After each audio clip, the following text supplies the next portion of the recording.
मैं आप सब। उम्मीद करती हूँ आप सभी ठीक होंगे। आज की कहानी में हम आपको ले चलते हैं एक ऐसे मोड़ पर जहाँ सूरज अब पूरी तरह से बिया का बॉडीगार्ड बन चुका है। लेकिन बिया की नीयत साफ नहीं है। वह अब सिर्फ अपने फायदे के लिए सूरज का इस्तेमाल करने वाली है। वह उसे नौकरी पर बुलाकर उसके साथ शॉपिंग पर जाने का बहाना करेगी। लेकिन असल मकसद ये है कि सूरज उसकी हद धर्मी और चालाक हरकतों के कारण इतना परेशान हो जाए कि मजबूरी में वह बिया की बात मानने लगे और अपनी मर्यादाओं की सीमाएं पार कर दे। बिया की योजना बिल्कुल साफ है। सूरज को अपने इशारों का गुलाम बनाना और उसके धैर्य की परीक्षा लेना। आने वाले ट्रैक में बिया शॉपिंग करते हुए सारे बैग सूरज के हाथों में थमाएगी और उसे एक कुली की तरह इस्तेमाल करेगी। सूरज अंदर से इस सब से बिल्कुल भी खुश नहीं है, लेकिन वह अपनी जिम्मेदारी निभाने में लगा रहेगा। वहीं ईशा को यह सब होते हुए दिखाई देगा।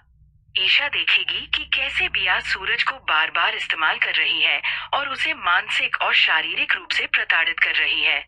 यही दृश्य ईशा के लिए बेहद दुखद और गुस्से भरा होगा। जैसे ही बिया घर पहुंचेगी, वहाँ पहले से मौजूद ईशा बैंडिया को सबक सिखाने की योजना बनाती है। वह देखेगी कि सूरज सारे शॉपिंग बैग्स उठाकर कितना परेशान हो रहा है। इस दृश्य को देखकर ईशा का गुस्सा चरम पर पहुंच जाएगा। इसी बीच बिया एक नाटक रचती है।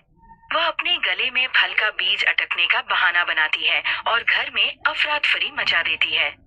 बिया की चाल है कि सूरज उसकी देखभाल में पूरी तरह से लगा रहे और यह सारा नाटक ईशा को दिखाया जाए। लेकिन जैसे ही कहानी आगे बढ़ती है, बिया की यह चाल नाकाम होती नजर आती है। सूरज अपने सिद्धांतों और ब्रह्मचर्य पर कायम रहता है। ये तो अभी शुरुआत है। कहानी में आगे जो होने वाला है वो बहुत ही खतरनाक और रोमांचक है। बिया की हर कोशिश और चाल अब उल्टी पड़ने वाली है। सूरज की सादगी और संयम उसकी योजनाओं को विफल कर देते हैं।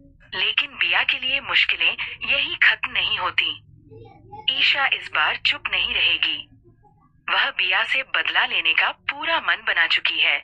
आने वाले एपिसोड में आप देखेंगे कि कैसे ईशा अपनी चालाकी और बुद्धिमानी से बिया को उसके कृत्यों के लिए सबक सिखाती है।